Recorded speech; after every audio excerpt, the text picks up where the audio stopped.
specifically about some of the things that were said, and I'll pick just a few. I'll talk about the 4 legacy frames, and I'll put them on the screen as we speak about this. And the president, I want to divide them because he explained them, but this is what how he divided them. He divided it into economic acceleration. He also said big push for investments and talks about restoration of dignity and, of course, political stabilization. Aside from that, I want to go to the other one, which is the Big 4 agenda, which you have mirrored to. The Big 4 agenda of food security, affordable housing, manufacturing, and affordable healthcare. Correct.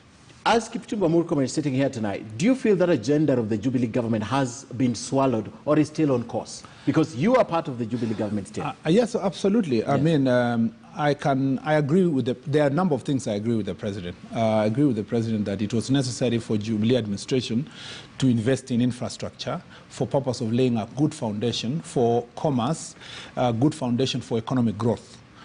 And if you look at a number of roads that we constructed from 2013 up to now, and some of those roads that the president was opening yesterday, a few days ago in Nyanza province and all parts of the country, and I'm sure those roads are distributed across the country, was to open up the country for trade and to make sure that farmers are able to take their produce from the farm to the market at a cheaper price. Okay. And the president attempted to explain the importance of cheap transport in terms of benefits that is transferred to the farmer, to the transfer to traders. So that one, on that account, we did a good job. We also did a very good job in laying the good foundation for energy, in distribution of electricity to as many parts of the country. If you overfly our country at night, you will realize that, or even fly the region, you're flying all over the region, I mean, across the East Africa region or African region, you will find that Kenya is among the few countries, particularly in sub-Saharan Africa, where you have this level of lighting. Across Nairobi, Mombasa, but it could be even because of solar lighting, not just because it doesn't matter. It's both solar, it's part of the infrastructure that was put in place for electricity and distribution of electricity, including investment in clean energy, that is wind energy, solar energy, and so forth, and GDC. A lot has been done in this country, and a lot of foundation was done. And all this was to lay the foundation for now what was to be the programs of the Big 4 agenda for the second term. I believe, strongly believe, Ken, that we missed the point from 2018. That's after the handshake.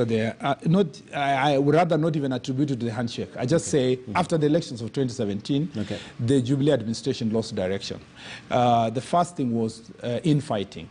The idea that, you know, if you are a Ruto ally, if you are Ruto yourself, Ruto himself plus all Ruto allies, or anybody smelling or looking like William Ruto should be expunged from government.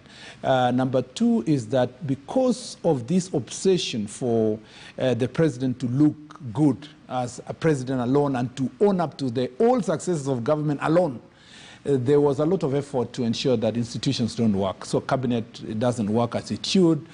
Cabinet secretaries have to, you know, defer to the president on everything. Instead of them advising the president, they have to be, sycophants of the president. You've seen cabinet secretaries when they're addressing the public in their speeches, you will have a speech of 2 pages and a half of, one of the pages is all, Your Excellency, the president, if it was in the old days, they would have said Mtukufu Rais and all that kind of thing. So you will find that institutions are not working because those institutions have been strangled. Independent institutions that we expected to hold us accountable. For example, there was a time I spoke and I said that Parliament has become an appendage of the executive because...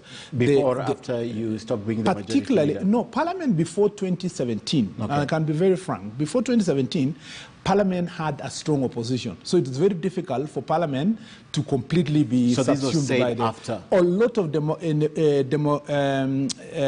democracy, negotiated democracy was taking place in Parliament. In most cases, we retracted our position as Jubilee because we were deferring to the position of the opposition because there was an alternative agenda. During the time you were the majority? I was not even majority leader then. I was a deputy majority leader. It was the first term.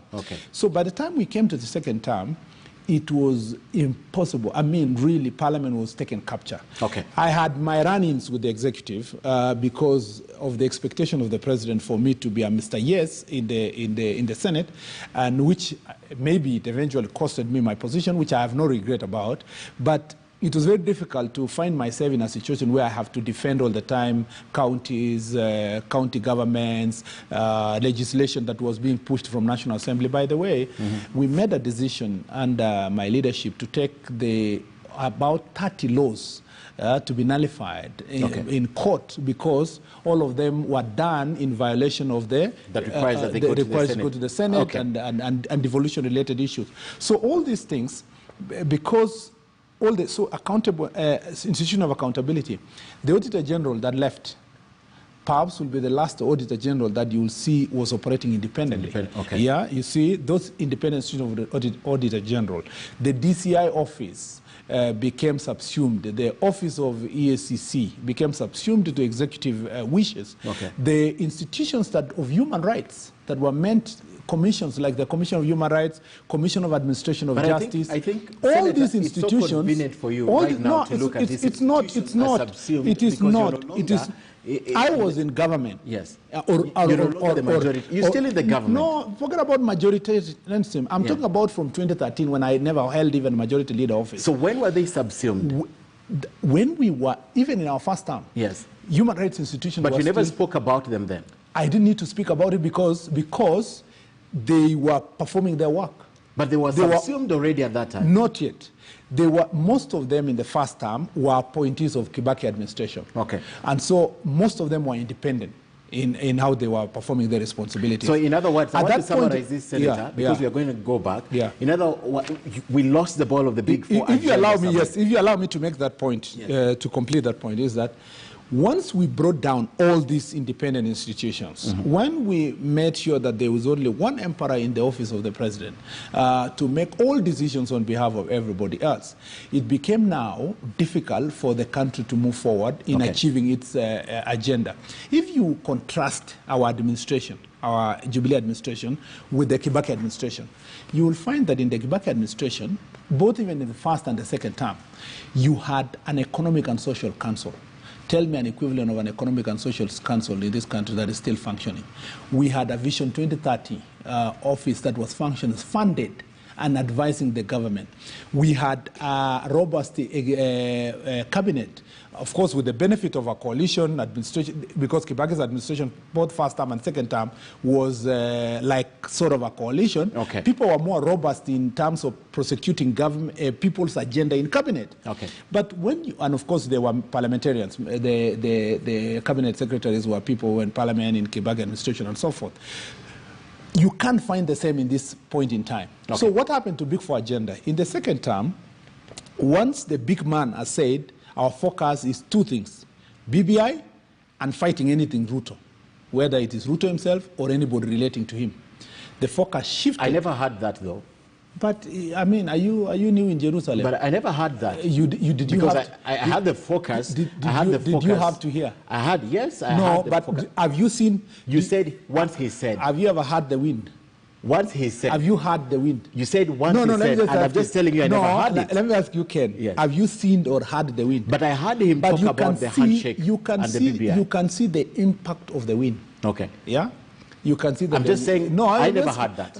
Yes. Well, maybe you didn't hear it, but I'm now telling you. That it was said? There are two, yes. There are only two key objectives that has been pursued for the last 4 years. BBI and anti-William Ruto campaign. On that, I'd like to ask as a result, our program on housing, which we promised Kenyans that we'll build 500,000 houses in a year. So the Big Four was abandoned. That's the point. Our program on manufacturing was completely abandoned in terms of financing and everything. Food security was completely abandoned. So if you look at the things we are going through as a country at the moment, it's because you have now a functioning government, both in the executive and the legislature. The only institution that remained to hold us accountable is the judiciary. Let me take you back just on what you have said. So this is abandoned, and then there is the handshake, and then there is the amendment to the Constitution, the BBI.